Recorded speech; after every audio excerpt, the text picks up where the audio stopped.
The bottom line is that what happened on the 6th did not happen overnight. Right? You don't get this riotous mob of thousands of people worked up into a frenzy, some of whom have said they were willing to give their lives on the attack that day. That doesn't happen because of one rally. It happens because Donald Trump laid the stage for it. He followed multiple steps beginning after November 3rd. He told the big lie.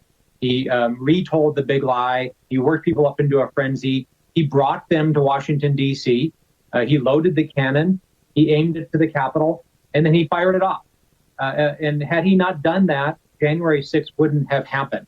And that's really what this trial is all about. To motivate anger and incite his supporters. His big lie. The presidential election had been rigged. It had been stolen from him, and they had to fight to stop it. And the timing was no coincidence. He sent 34 tweets because this was his last chance to rile up his supporters before the big, historic, wild event he had planned. Now, I won't go through all of these tweets, but let me just highlight a few. At 1 a.m, he tweeted, "If Vice President Mike Pence comes through for us, we will win the presidency. Mike can send it back." This will look familiar to you because Mr. Liu just showed you how Trump had privately, he was pressuring and publicly attacking his vice president to stop the certification. And when Vice President Pence refused, when he explained that the Constitution simply does not allow him to stop certification. Statement. Dead people voted. That's it. No evidence. Just dead people voted. November 28, Twitter statement. We have found many illegal votes. Stay tuned. This just wasn't true. He never found illegal votes. He didn't even try to pretend that he had evidence for that. And stay tuned, well, that was all about inciting his base, not about bringing legitimate claims. Live from the nation's capital, an occupied nation's capital. Still, you're in the War Room. Wednesday, 10 February, year of our Lord 2021. Nearly 35 million downloads on the podcast. And also live everywhere. John Fredericks Radio Network in China on G News and GTV in Mandarin. Also on Real America's Voice. Dish Channel 219. Comcast Channel 113. And the streaming service. And, of course, on Roku, Pluto, Rumble, Gab, everywhere. Ubiquitous. And the live chat on americasvoice.news. A live chat on americasvoice.news. You can also, there's also one over at Telegram. Telegram's got a hot one. We want you guys to be everywhere. Pick your place, pick your spot. Go back and forth. We monitor the live chat nonstop. Also, hashtag War and Pandemic. This is, we've just gotten some information from one of the service providers. They got to add more servers for the show. In Frankfurt. In Frankfurt. You're so. We're gonna have a gun battle first. Wait, but don't even start. Don't even go. Don't get me going. Don't get me going. You and your machines. By the way, YouTube did us just an amazing favor. It turns out. Because I don't have to play Google anymore. But the chat is so much better. It's so much bigger. We get our own way of monitoring things and moderating, and everything's like in one place. And we can give people options. Some people don't like to use the America's Voice site. Some people don't like to use Telegram. They go to the other. Yeah. It's amazing. You got different Google. Different posses and different ones. So make sure you find or jump back and forth. But give us insights, observations, criticisms, shout-outs, whatever you want to. We always put the articles in. Also, go to warroom.org and make sure you get the newsletter, the show notes. You want to get them because we have a guy like our next guest, another fighter, Dr. Peter Navarro. What you want to do is after Navarro's on, we do clips. We put clips out. We do show notes. We do analysis of what he's saying. We want to get that and share it. You're a force multiplier. Share it to everybody. Just, you don't want to be, don't hog being the smartest person in the neighborhood. Share being the smartest person in the neighborhood. So Dr. Navarro and Raheem. By the way, Raheem's just off the hottest podcast in America, right? I can't wait till we get Navarro's podcast going. No, I want to sum up today. Here's why we have said you can't look the other way on this thing. People are saying it doesn't matter. That's not true. It's on broadcast TV. They're here, and today it's full MAGA beatdown. It's not just President Trump.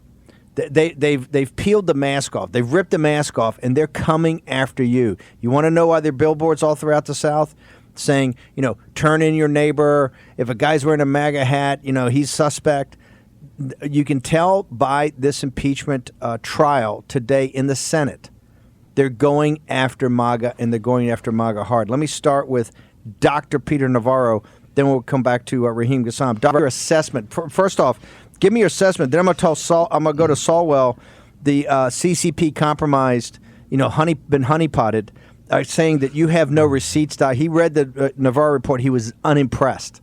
Says the president says he's got all these receipts of stolen votes. He's got nothing, according to Solwell. What's your overall impression as you've watched this today, Dr. Navarro? So, Steve, I got two storylines for you. First of all, I do have the receipts, but I also have a very interesting development in terms of the suppression of the data that's going on. I think it'll be the second volume of the Time magazine article in an expose in a couple of months. But let me just say one thing about Eric Swalwell. He's the king of the STD, the spy-transmitted disease. And I still can't wrap my head around the fact that they let him still be in Congress. I mean, like Al Franken, they wrote him out on a rail. And Swalwell sleeps with a Chinese spy while he's on the Senate, or while he's on the House Intelligence Committee, and it's like now he's up lying to the American people. So let me show you why and how Eric Swalwell's lying. We specialize here, Steve, in granularity. So let me show you a couple of slides for your radio audience. I'll walk you through it. The first one is, this is my Sixth Sense slide. I see dead voters during the 2020 general election. The thing about this is that the idea that we didn't have any evidence, I mean, it's right here. What we went in and compared the voter rolls to the Social Security numbers and the public obituaries. And Georgia, it's 10,315, about the same number as the victory margin. Michigan's a small number, 480. Nevada, 1,500. Pennsylvania, fairly large number, 8,021. And then when we go over to the overvoting, this is the idea that you got more votes counted than you actually have people registered. I just give you two examples.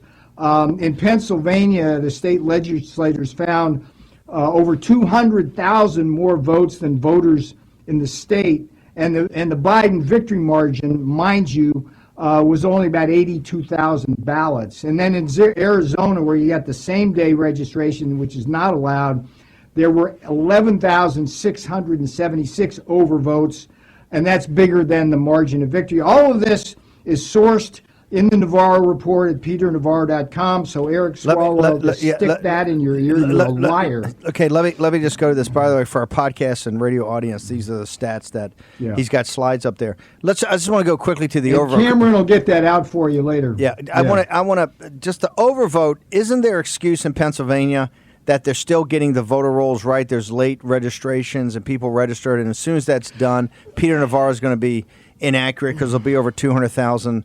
There'll be 200,000 new registrations. I mean, that is essentially what they're saying, because you've got Sean Parnell and these other guys that have lost House races because of this, and that's the official excuse, right? So yes, that is. But see, this is the reason, Steve, why it was so important to have an investigation. And let's not forget that it was not in the interests of President Trump by any stretch of the imagination to have happen what happened on January 6th, because it disrupted the one last chance we had to challenge votes across those 6 battleground states. But if you look over here, right, you know who this is my, for the radio audience, I've got kind of the green zone here in D.C., but then on either side of me, I got the two Soros Secretary of State puppets, one Kathy Boockvar in Pennsylvania, the other Jocelyn Benson in Michigan. Right now, the news story here, we got to get John Solomon on this one.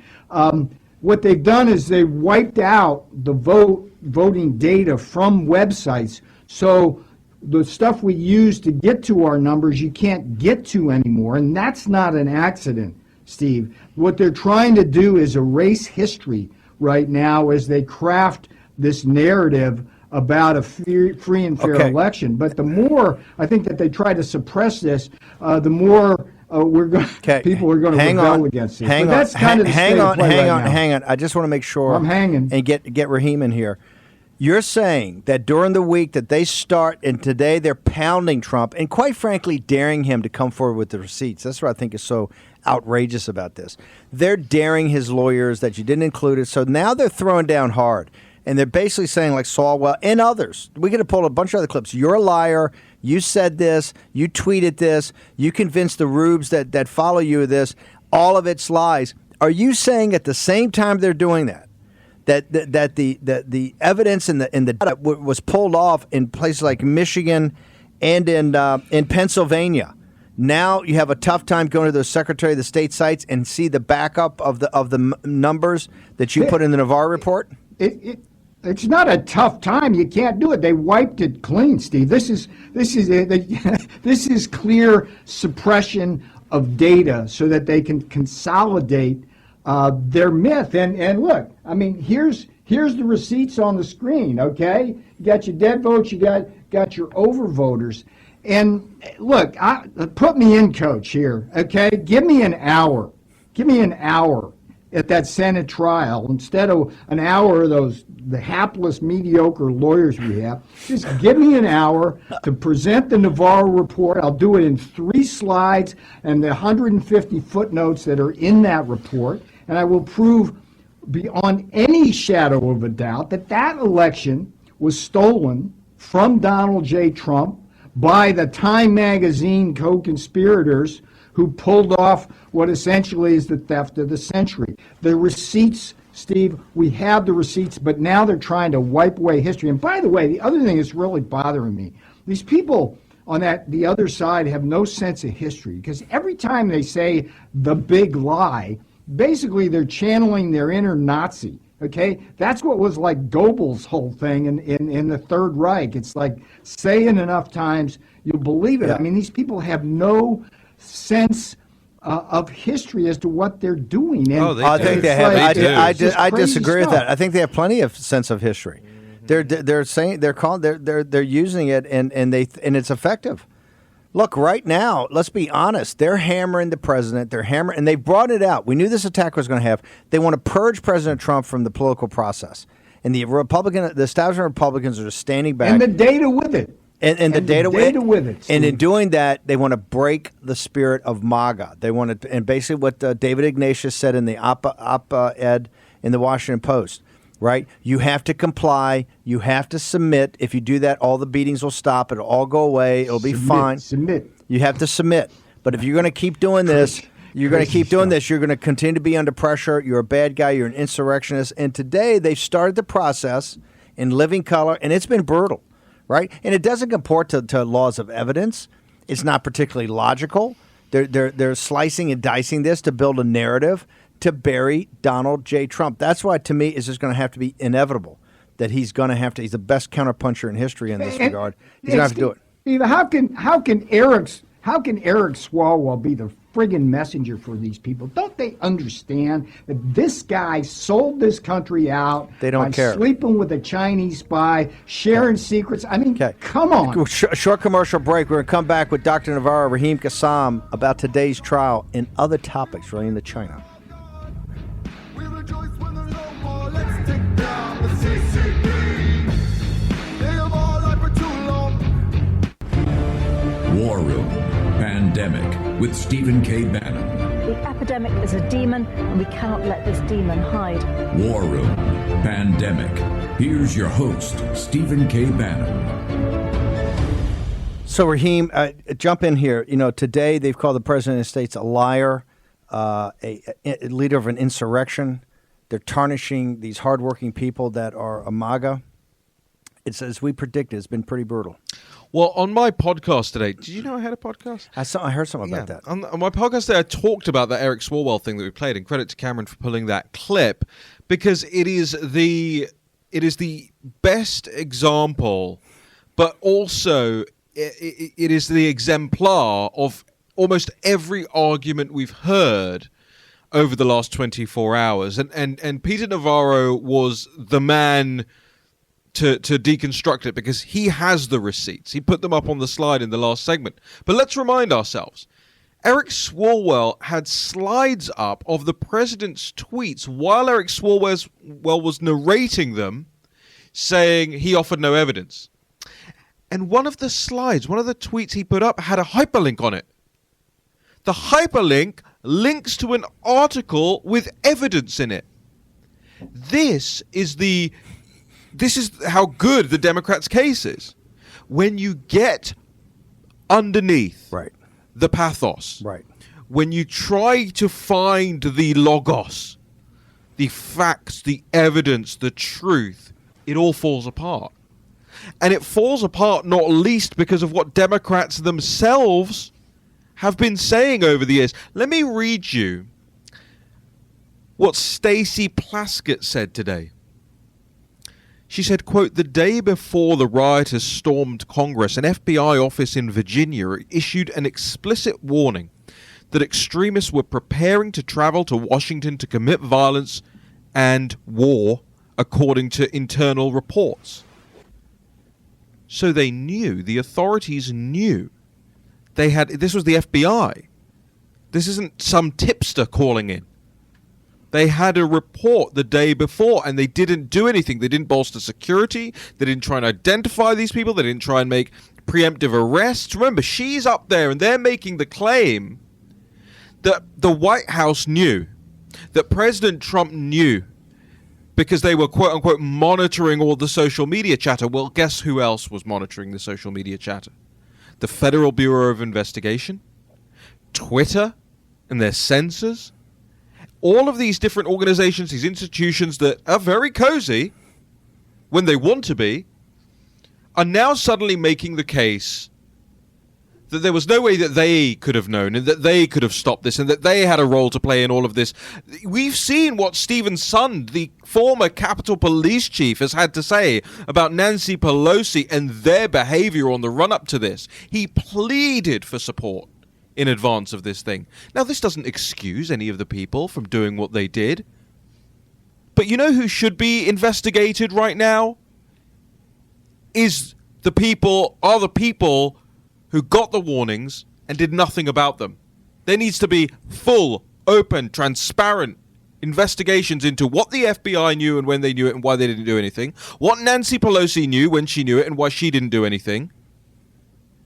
There is an incredible amount of evidence stacking up here against the Democrats, and I pray to God that the Trump legal team is watching, is noting, is going to hit back on these, is going to expose the lies and the fraud, and then get to what Peter Navarro has so just easily laid out in front of us. Right there. It took him 2 minutes.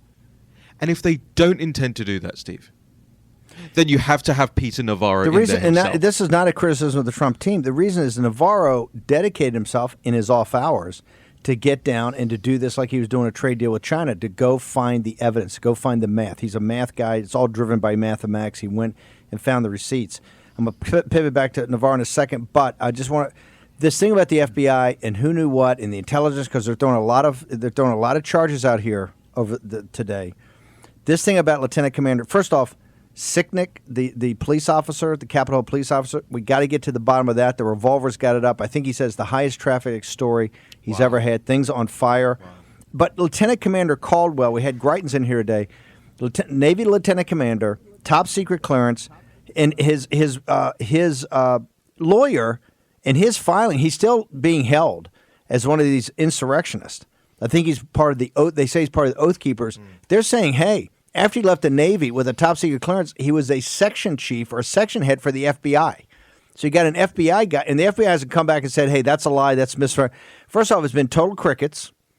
Number two, you've got an FBI that's being held over there, and total crickets by the media. And the question is, what was an FBI guy doing, a section chief? This is not some grundoon. I want to go back to Navarro. You've sat here and watched this. We've talked about this weeks, and thank you very much for you tweeted out the show about we talked about this last week. But to get down to the practicality of it, because Peter, our audience are serious people. Many of them watch all 3 hours a day, the 2 in the morning, 1 in the afternoon, or they get it later on the podcast. Everybody go to your favorite podcast place and make sure you download it, pass out to your friends. You're a force multiplier. So they've heard us like a broken record. But I do think today, I think for the first time that people that are around President Trump are starting to understand about exactly what the trap they walked into here, right? Because they're going to beat down for 2 days, and they understand they can't get a conviction. Let's stop all the talk about Mitch McConnell. They can't get a conviction. Yeah. Okay, there's not going to be, and if he uses the F word, fraud. Yeah. But go ahead and jump in. After you've seen this, the opening salvo today, where's your head, Steve? If they haven't gotten the message yet, these people are as stupid as I think they are on that team. But what Raheem said something that's really important. Let's go back up to 30,000 feet and remember what this is all about, according to Nancy Pelosi. It's about two things. One is about a president who allegedly incited a riot that day on a speech, sending people up to the Hill. And what Raheem has done beautifully, and John Solomon is working on, is go back and see that actually this plot goes back to November, right? So you acquit on that count just based on what we know already. That's the kind of thing that should be put out in detail on the floor of the Senate. But the other charge, Steve, and this is where I come in, the other charge is that President Trump falsely claimed that the election was stolen or marked by irregularities and therefore incited a crowd to an insurrection. But the simple thing there is if it was actually true what he said, then you have to acquit as well. So it's malpractice for these lawyers not to argue in granularity both of these cases. And here's the thing. The president himself, I think, is being told by the dumb people around him, the Bruce Hirschmans around him, that just rope-a-dope now, and after it's over, everything will be okay, and then you can make your claims. But the problem with that, and I've told the president this, it's like right now at this point in time, Steve, the corporate media, you got CNN, MSNBC, you got the major networks, you got the Amazon Post, the New York Times, all of them have taken away POTUS's platform, okay? He has no voice in those publications. At the same time, the social media, Twitter et al., have deplatformed. So the best and only megaphone he has right now, Steve, this is the key point, is the floor of the Senate to make his case.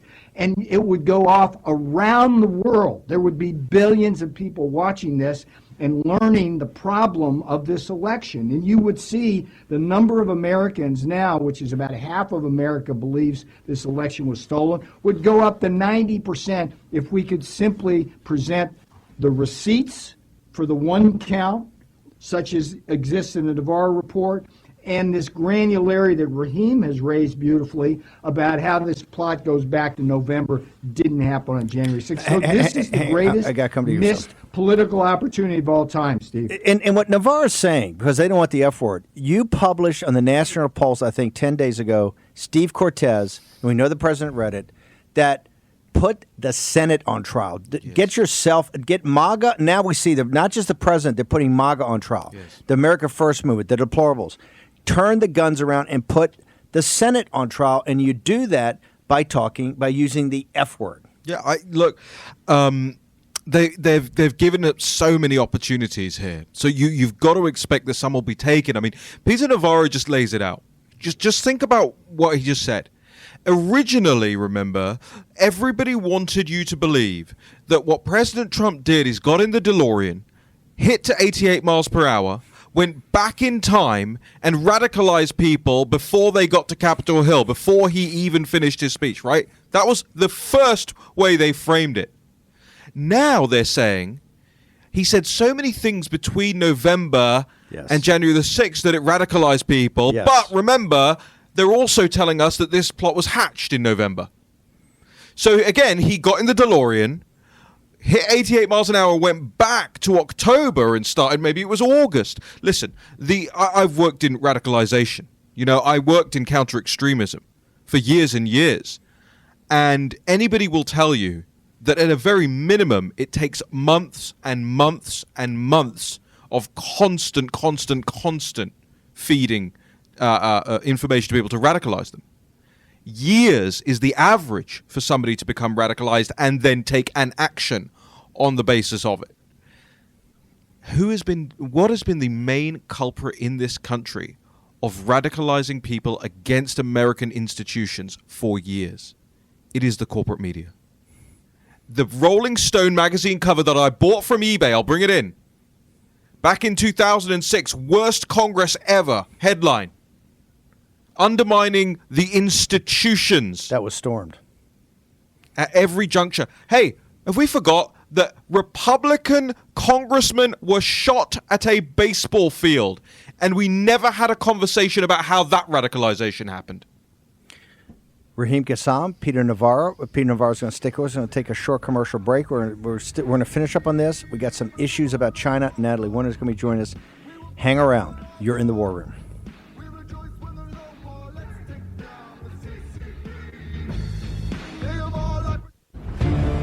War Room Pandemic with Stephen K. Bannon. The epidemic is a demon, and we cannot let this demon hide. War Room Pandemic. Here's your host, Stephen K. Bannon. Okay, Dr. Navarro, I want to explain to our audience here the force multipliers of the deplorables of the MAGA movement. Your construct that President Trump's the last guy to be in back of this, because this is now the second lost attempt to explain exactly what happened on the big steal. It happened on that day on the 6th, and now it's happening again. Explain what your theory is. It's not a theory, it's a fact, Steve. The whole point of what was supposed to happen on January 6th is that Congress was going to convene and we were going to use the rules of the Congress to call into question and investigate the results of the election, going state by state by state, whereby if you called a state and said, no, I want to look at that, you'd have several hours of debate in both houses of Congress, and we would get something like 12 hours of debate. We were locked and loaded to do that. It was like call the play, run the play. It was the Green Bay Packers sweep. Now, one of the problems is Mike Pence got sacked when we were running the play by the Koch brothers and Mark Short. So that was a problem. But the biggest problem was the fact that once this riot happened on Capitol Hill, they were able to use that excuse, Steve, to shut down the inquiry. Steve, remember, this had started. We had started with Arizona, and we were moving in to go about analyzing all of the fraudulent problems in Arizona when this happened. So Donald J. Trump was the last person who wanted that to happen. And the fact that it did happen, and the fact that now we know through Raheem Kassam that this goes back to November, that there's a good argument that the BLM and the Antifas and the Democrats themselves something like this to happen in order to shut down any possible chance of investigating the fraud. And I still, Steve, and I was out that day on the mall, and there weren't a lot of cops there. Okay, so why wasn't that protected more? After it all stinks to high heaven. I walked it. After intelligence reports. Yeah. Okay. I walked down the hill. Bottom line is that. Go ahead, Peter. Yeah. No, I mean, the bottom line, again, for your audience, it's like January 6th was, I said this before it happened. It's like I said, this is going to be the most important day in American political history because this is going to be the day where we are going to be able to investigate these results. Full stop. Okay? Nothing in my imagination could come up with the idea that this event would happen, this riot, and that riot would be used to shut down the most important day in American political history. And it's become the most important day in political history for just the wrong reasons, because it's not only prevented us from investigating election fraud, it's allowed the Democrats to basically impose this martial law on everybody in this country at the same time that the president and his legal team will not go up and defend himself against the two charges that Nancy Pelosi has levied, which could be easily turned over. He doesn't have the megaphone unless he does it in the Senate. And the Trump folks down in Mar-a-Lago got to understand that. They got to understand that CNBC, MSNBC, the New York Times, the Amazon Post, Twitter, Google, Amazon, and so on, they're not giving him anything. They also anymore. go. They want him to go away. They're trying to bury him. They're going to purge him from the system. And you think they're dark now? They're going to go dark. They're going to go dark on this, on anything election, and not give any amplification. Raheem Kassam. Coup, insurrection, sedition. You think about all these words that we're terrorism. But we're hearing these. We're hearing actually legal terms, right? That a coup. What is a coup? Or an attempted coup is to take power. Well, I'm not being funny, but if the case, and this is the case that they're making in there right now, if the case is that, you know, these people stormed into the Capitol to help Trump take power, then it's not going to be a horned shaman that President Trump is relying on to do that, right? It's not going to be these people, with just LARPing in there. The silly people, the guy with the fake Trump hat on, who turns out was showing up at BLM protests over the last couple of years. The narrative itself doesn't actually tie together. And it's going to be down to the president's team, if they care enough about their client's reputation and what it means for not just 2 years' time, but 4 years' time, and the future of elections in the United States. Listen, what they're trying to say now is that anybody who mentions mail-in ballot fraud or dead voters are seditionists. Exactly. Okay. The Council of Europe has said it in a report that when countries introduce mail-in voting, it leaves it open to mass mail-in ballot fraud. The British government has issued reports on the very same thing. European countries, Poland was told by the EU last year not to introduce postal voting. All votes count, not just all legal votes. All votes count. Peter Navarro's over there counting legal votes. Don't forget James Baker and Jimmy Carter, two strange bedfellows, when they did that famous election report. Oh, the seditionists, you mean? Conclusion. Let's go to, you got Jamie Raskin. Let's go, Raheem, what do you got on Raskin? Can we play this Raskin clip, Denver? I want to remind you, and it's a perfect segue, because what did President Trump actually want to happen? He actually wanted what the Democrats did themselves 4 years ago. Let's roll the clip. I have an objection because 10 of the 29 electoral votes cast by Florida were cast by electors not lawfully certified because they violated Florida's prohibition against dual office holding. Debate is out of order. Section 15 and 17 of the Title III of the United States Codes require that any objection be presented in writing, signed by both members of the House of both a member of the House of Representatives and a senator. Is the objection in writing and signed not only by the member of the House of Representatives, but also by a senator? It is in writing, Mr. President. Is it signed by a senator? Not as of yet, Mr. President. In that case, the objection cannot be entertained. See, that was the process by which you could ensure that there was a fair reckoning of all of the fraud that was found across all of the different battleground states that we've seen it. The coup actually disrupted that process. The insurrection actually stopped our ability to have the arguments out on that day. On a global basis, as we talked about, for 12 hours in each chamber, 24 hours overall on global television. So when you look at cases like this, now that we know that the FBI knew in advance, the question that has to be asked and answered is cui bono? Who benefited from what actually happened on January the 6th? It wasn't President Trump. It wasn't free and fair elections. It was the Democrat machine, the corporate media machine, and the people who have now locked your capital away from you. If you have a grievance and you wish your government to redress it, you cannot currently do that at your nation's capital.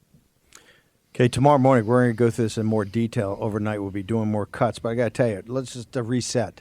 This is a full-on attack on Donald J. Trump to try to purge him. They know they're not going to get a guilty verdict. To purge him And this is why it's very emotional. And they're showing videos and they're putting up slides that says, here's what we did, the big lie, and then stop the steal and keep on fighting, fight for Trump, all that. They're going through it. Wash, rinse, repeat. Wash, rinse, repeat. This is information warfare, right? This is not a court of law. This is not a legal process. This is a political process. And what the Democrats are bringing is basically theater, drama, narrative, emotions. It's not logical. It's not legal. It's not even accurate. And they don't care about any of that. This is what they're doing. On our side, we're arguing, I don't know what we're going to argue, something about severability and these kind of very arid, they're correct and they're good arguments, but it's more legalistic than it is emotional. Then you have Dr. Navarro. And Dr. Navarro and Matt Brainerd and others, Phil Klein and these people have gone around the country and have the receipts, actually have something called facts, right? They have facts. And what you see, here's the tell. The tell is, of two of the most controversial states, Michigan and Pennsylvania, the secretaries of state, right? Because this wouldn't be a very good week to have that data available for people that want to crowdsource it. Hey, first time I'm seeing this, it's on broadcast TV. I live in Pennsylvania. Let me go to the Secretary of State's site and let me see if Swalwell's right. If this is actually a lie, let me just go check. Nope, data's been wiped.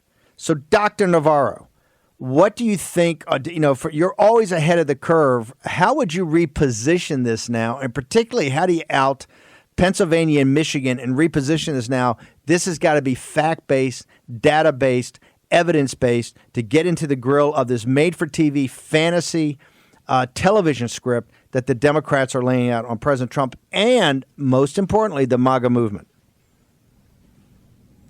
Steve, the next 2 days are going to be critical. If the president and his legal team do not challenge the 2 articles of impeachment by Nancy Pelosi, he's going to miss the best opportunity he can have to message that to the American people and the world. I can't stress that more. Going forward, it's chilling. It's chilling to see the Democrat machine now systematically going out and wiping essentially the public memory and the data banks of what actually happened. And if you're an optimist, it's like, yeah, the truth will find its way out. But if you look at when Kennedy, through Mayor Daley, stole the election from Nixon, it took decades before that became accepted fact. And we're facing a problem here in this country where we're a 50-50 country, and half of the country believes this election was stolen, and I think absolutely correctly.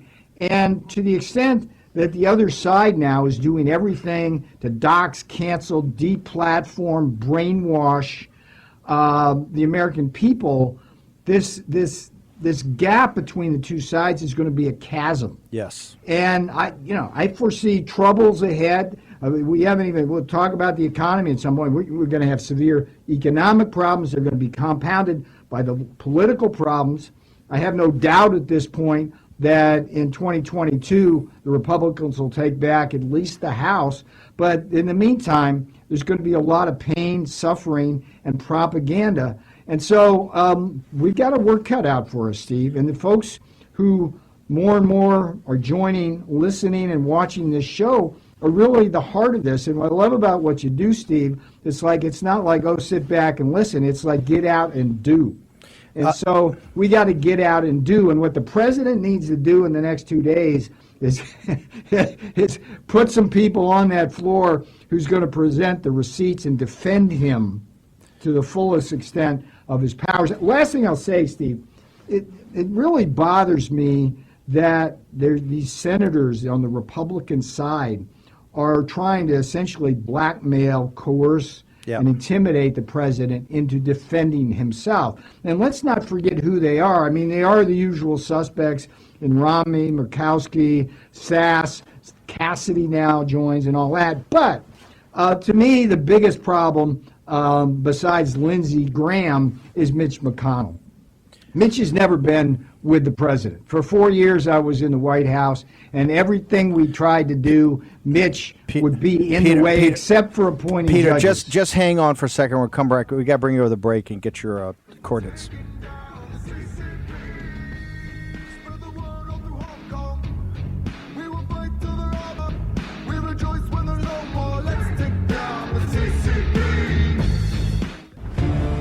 War Room Pandemic with Stephen K. Bannon. The epidemic is a demon, and we cannot let this demon hide. War Room Pandemic. Here's your host, Stephen K. Bannon. Okay, we got a lot to get through. We got 7 minutes to do it. First off, this report over the weekend, I want all the force multipliers. Dr. Navarro, how do people get it? How do they download it? And how do they share it with people? PeterNavarro.com. Just go there, download it. Real Pete Navarro you can go to on Twitter as well, but they can't shut down PeterNavarro.com. And I know you're going to talk to Natalie in a second. Look, that news yesterday that you analyzed with the World Health Organization saying that it wasn't a lab that where that virus came from. But to me, that was verification that it was the lab. The one thing you have to remember, Steve, is just like the Democrats have wiped out all this data about voter fraud, the Chinese wiped out all the data at the lab. Okay, Look, wiped out the data. Navarro and I'll be the first guys to tell you, as big as this trial is, this story is actually bigger and has more of an impact on your life. But believe it or not, in this trial is everything. Natalie Winters, you've done such an amazing job. Talk to us about the incentives. This thing yesterday was revolting. Even Daily Mail agreed with us, called it a whitewash. Why was it a whitewash, Miss Winters? Sure. Well, the individuals who comprise the WHO team that traveled to China, that group getting to decide whether or not China was responsible for spawning and spreading the pandemic is a bit like a defendant playing judge, jury, and executioner in their own trial. We have a story up today on the National Pulse talking about how one of the lead researchers by the name of Peter Daszak has not only taken money from the Chinese Communist Party to fund his research within China, but for nearly 20 years he's actually worked alongside the Wuhan Institute of Virology on studies in the realm of gain-of-function research, really engineering that same pathway that COVID-19 is expected to have used to enter the human body. Really concerning stuff, so concerning that the NIH under President Trump actually revoked U.S. funding that was going to the initiative. But we also dig down into the background of Peter Daszak.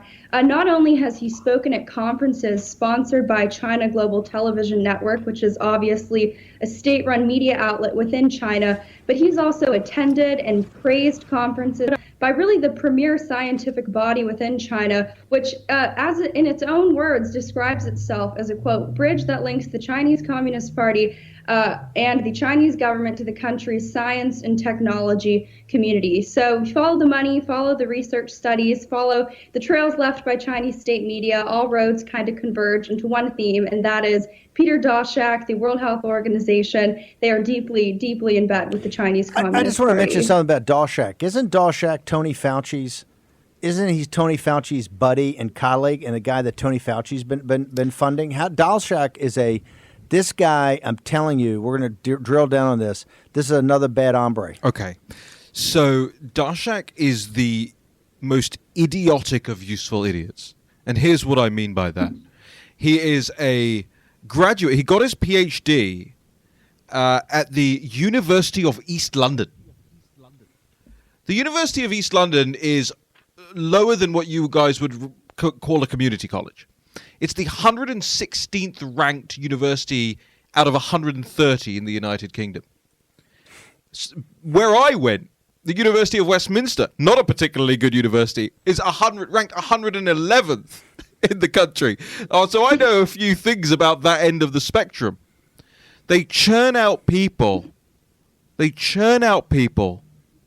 With these highfalutin sounding degrees. And what's clear from Daszak's work is he's actually just a useful idiot. He's not particularly impressive in and of himself. He's not, au fait with the issues. He knows how to take a check and he knows how to push a line.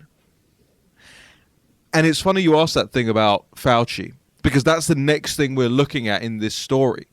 You just gave Natalie Winters her overnight assignment. because that is absolutely the case, that Fauci and Daszak have worked together hand in hand. This is the guy who donated. Daszak donated 13 times to Hillary Clinton in 2016. He is deeply, deeply involved with these people at a political level, at an international level, at a health level. He goes to this EcoHealth Alliance, and, as Natalie said, at a media level. He is one of the most important talking heads on CGTN on this issue, freely volunteering his time to go on Chinese state-run media. And the fact, by the way, I will give credit, the Washington Post, Josh Rogan, had an opinion column He's the best. on this last year. Yep. Didn't go into such detail, but said, hey, there is conflict of interest here. Is Peter Navarro still with us? I want to bring up one thing about this report. I think Peter dropped, but Natalie, here's the thing that's so shocking about this whitewash of WHO. They admit in the buried lead, if you drill down there, the reason they said that the investigation, it's stopping about man-made gain of function is they asked the staff, and they said, the staff would be the best. The staff would be the best and have the most insights when they understand. And this is we're going to start peeling back. The French built this. Supposed to be under international supervision. The French are some of the best in the world. The French were essentially thrown out. They were supposed to have supervisory, all kicked out, had no supervisory. Why? This is the PLA. What did Dr. Yan tell you from day one? This is the People's Liberation Army. The people there, the scientists there, they're not free to tell Daszak and the World Health Organization what's actually going on. You need to to drill down and do a thorough investigation. There's zero chance this came from the wet market or it came from a bat cave. This is, and Mike Pompeo came out, the intelligence service is saying that this was a gain of function experiment as part of their overall program. We've said this now for over a year. Nobody in the world, and this was so great, the Daily Mail mocked them. When they came, the Daily Mail is not a big supporter of War Room Pandemic. That Daily Mail had their lead story, WHO whitewash. This is one of the biggest stories out there because, ladies and gentlemen, they're talking about 7 years now with these mutations going on to get rid of this thing. They're talking about now you're going to have vaccines on an annual basis. You're going to maybe have to have a vaccine for every one of these mutations. We're just getting our arms around this. We're going to do absolutely more tomorrow. Natalie, fantastic. Talk about how you get to the site. The audience must contact your representatives and let them know that this is happening, because everyone here on Capitol Hill is either lazy or distracted, and they do not even know that the World Health Organization's team is conflicted out of this. How'd they get to Natalie's story on the Pulse? TheNationalPulse.com. It's the lead story right now. TheNationalPulse.com/podcast. If you want more detail on this and others and other things today. What's Natalie's Twitter handle? How do people find her? She's still on Twitter, right? Natalie, what's your Twitter? Yes, you can find me at Natalie G. Winters. Natalie G. Winters. Okay, fantastic. Tomorrow morning at 10 o'clock, we're going to go do the overnights on what's happening with the trial. We've got a lot more to break. Tomorrow's Lunar New Year. I'm actually talking on Chinese TV. Then we're going to have some Lunar New Year, some Chinese on here to celebrate Lunar New Year. Tomorrow, we're in pandemic.